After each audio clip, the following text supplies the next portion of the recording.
Ibihe byiza nshuti zacu mudukurikira umunsi ku munsi, Imana ibaha amahoro n'imigisha. Karibu rero uyu munsi tubagezeho amakuru twabateguriye, amakuru y'ingenzi aturuka muri Amerika. Amerika yafatiye ibihano Joseph Kabila. Leta Zunze Ubumwe za Amerika zatangaje ko zafatiye ibihano Joseph Kabila Kabange wahoze ari perezida wa Repubulika Iharanira Demokarasi ya Kongo. Urwego rw'igihugu rushinzwe imari nirwo rwatangaje ko rwafatiye ibihano uriya mugabo wayoboye Kongo Kinshasa mu gihe cy'imyaka 18. Ni nyuma y'uko leta ya DRC yakunze kumushinja guha ubufasha inyeshyamba zo mu mutwe wa M23 umaze imyaka irenga 4 muri iyo ntambara nayo. Mu mwaka ushize urukiko rukuru rw'igisirikare muri DRC rwakatiye Kabila igihano cy'urupfu nyuma yo kumuhamya ibyaha birimo kugambanira igihugu, kujya mu mutwe ugambiriye gukuraho ubutegetsi ndetse n'ibyaha byibasiye inyoko muntu. Byari nyuma y'uko amaze kugaragara mu mujyi wa Goma ugenzurwa na M23. Usibye kumukatira urwo rupfu, leta ya DRC yafatiriye imitungo ye yose ndetse inasesa ishyaka rye rya PPRD.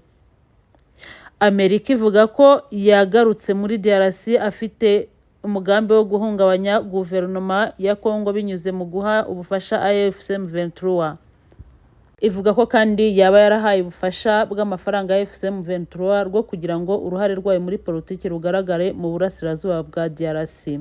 Washington kandi yamushinje kuba yarashishikarije abasirikare bo mu ngabo za leta ya Kongo FARDC kuzivamo bakamwiyungaho bakajya muri AFC, ndetse no kuba ari gutegura kugaba ibitero kuri FARDC aturutse mu mahanga. Ikindi ngo nuko yaba yaragaragaje uruhare mu gushyiraho umunyapolitiki utavuga rumwe na perezida uriho kugira ngo yisubize ijambo muri guverinoma. Ku bwa Washington, Kabila yafashije AFC na M23 mu buryo bw'ibikoresho, ayitera inkunga cyangwa ayiha uburyo ubufasha bw'ibikoresho, amafaranga, ikoranabuhanga cyangwa ubw'ibikoresho na serivisi. Kabila ntacyo aratangaza ku birebana n'ibi bihano. Uyu mugabo icyakora amaze igihe agaragaza ko ubutegetsi bwa Perezida Felix Antoine Tshisekedi yita ubw'igitugu bugomba kuvaho nyuma yo kubushinja kuba bukomeje gukorera amabi menshi no kubabaza abanyekongo. Uyu munsi rero ku itariki ya 1 z'ukwa gatanu 2026, Joseph Kabila Kabange yasubije ku bihano bya Amerika. Joseph Kabila Kabange wahoze ari perezida wa Repubulika Iharanira Demokarasi ya Kongo yamaganye ibihano yafatiwe na Leta Zunze Ubumwe za Amerika, avuga ko ibirego zashingiyeho zimuhana nta bimenyetso bifatika bigaragaza ko ari ukuri.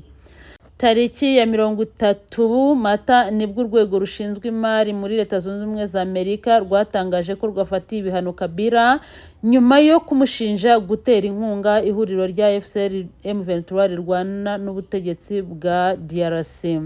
Uyu mugabo yayoboye kiriya gihugu mu gihe cy'imyaka 18 biciye mu itangazo ryasohoye n'ibiro bye.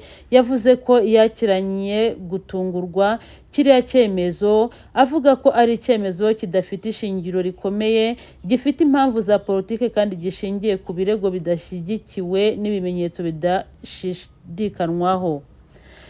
Ibyo Kabila yavuze kuva mu 2001 ubwo yafataga ubutegetsi kugeza mu 2019 ubwo yabuvagaho, yitangiye ibikorwa byo kongera kunga igihugu, kugarura amahoro buhoro buhoro, kunga abanyekongo, kubaka bundi bushya leta no kugarurira ituze mu karere k'ibiyaga bigari.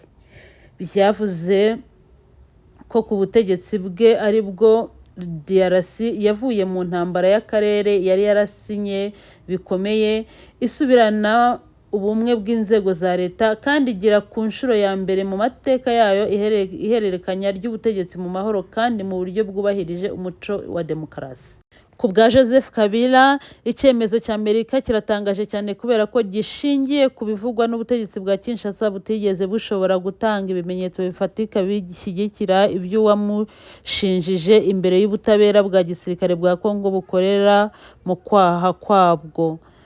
Yunzemo ati Ku bw'ibyo icyemezo cyemeza igishobora gufatwa muri Repubulika Iharanira Demokarasi ya Kongo, muri Afurika no ku isi yose nk'inkunga ihabwa igitugu n'akarengane, nk'uruhushya rwo gucecekesha buri wese uvuga agamije kurwanya ruswa, kunyereza umutungo w'igihugu no kwiharira ubutegetsi.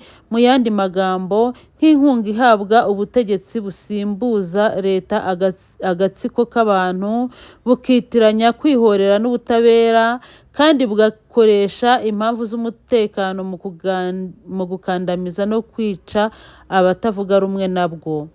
Joseph Kabila yongeye gushimangira ko ashyigikiye ubumwe bw'igihugu, ubusugire bwacyo, amahoro mu gihugu cye no mu karere k'ibiyaga bigari, ndetse n'igisubizo cya politiki kirimo bose ku kibazo cya Kongo. Joseph Kabila yongeye gushimangira ko ashyigikiye ubumwe bw'igihugu, ubusugire bwacyo, amahoro mu gihugu cye no mu karere k'ibiyaga bigari, ndetse n'igisubizo cya politiki kirimo bose ku kibazo cya Kongo. Uyu munyapolitiki yasabye ko uruhare rwa Leta Zunze Ubumwe za Amerika rwagira umumaro ugaragara mu gushaka igisubizo kirambye ku kibazo byugarije Kongo. Uyu munyapolitiki yasabye ko uruhare rwa Leta Zunze Ubumwe za Amerika rwagira umumaro ugaragara mu gushakira igisubizo kirambye ku bibazo byugarije Kongo, bitari iby'umutekano gusa kandi bitareba gusa uburasirazuba bw'igihugu. Ni ibibazo birimo imiyoborere ya politiki n'ubukungu kandi bigira ingaruka ku gihugu cyose. Kabila yashimangiye ko amahoro ntazubakirwa mu gufata abaharanira imiyoborere myiza, kubazwa inshingano, ubutabera n'ubwiyunge bw'igihugu nk'abanyabyaha. Yunzemo ko agomba gusaba abanyamategeko be gukoresha inzira zemewe kugira ngo arwanye icyemezo yafatiwe biciye mu gusaba ibimenyetso bifatika byashingiyeho mu kumuhana no kurengera icyubahiro cye, amateka ye n'uruhare rwe mu guteza imbere ituze rya DRC.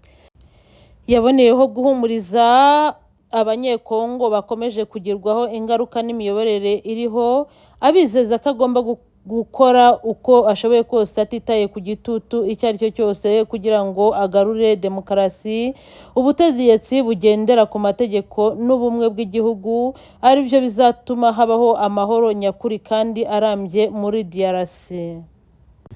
N'ayo makuru twari twabateguriye, mukaba mwateguriwe kandi mukayagezwaho nanjye Joseline Cabral. Mugire umunsi mwiza w'ishya n'ihirwe kandi turabakunda cyane kuko muri abantu b'agaciro.